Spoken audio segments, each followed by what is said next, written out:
SLAM Slam Marshall. Life and death are important. Don't suffer them in vain. Bodhidharma. I had gotten out of the army the year before, 1960, and had spent the year 1960 to 1961 studying German literature, philosophy, and art at the University of Munich in Munich, Germany.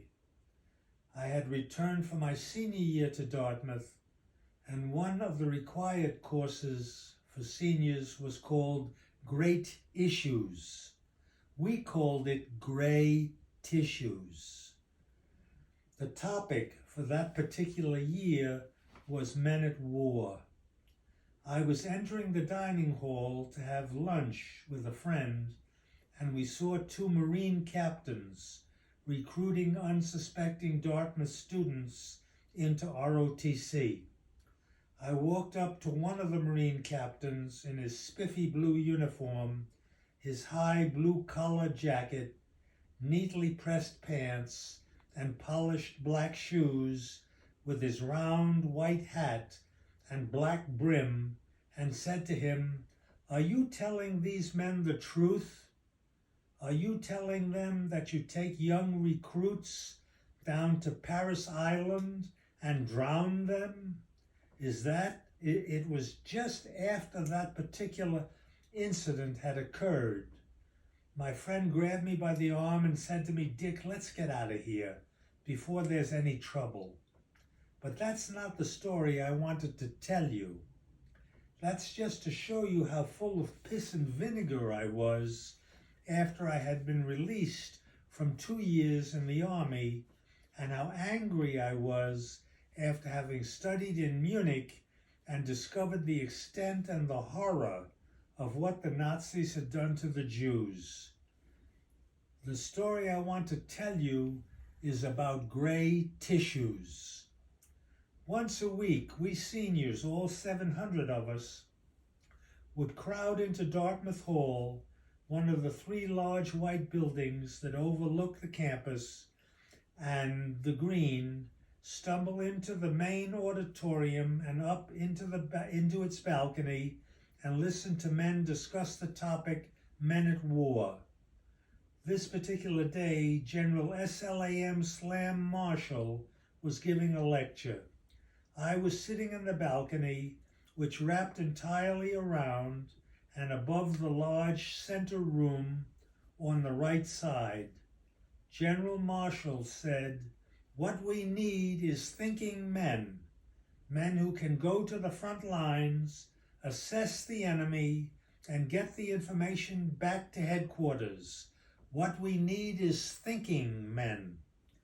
I raised my hand, and Professor Gene Lyons, a Jew who was chairman of the government department and director of this particular course, Gray Tissues, called on me. I said, "General Marshall, I just got out of the army, and I remember on the first day of basic training, the sergeant said to me, 'All right, you shithead, you ain't getting paid to think.'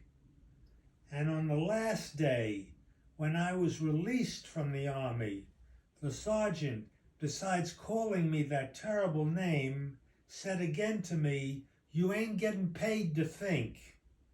Will you please comment on this in the light of what you just said?" Well, I tell you, the whole place broke into pandemonium. All 700 seniors began to howl and clap their hands. Professor Lyons quieted them all down, and General Marshall said, "Well, son, they're not all like that." My question had been asked very naively and with good intention. I had no desire to shame the general, but only wanted a straight answer.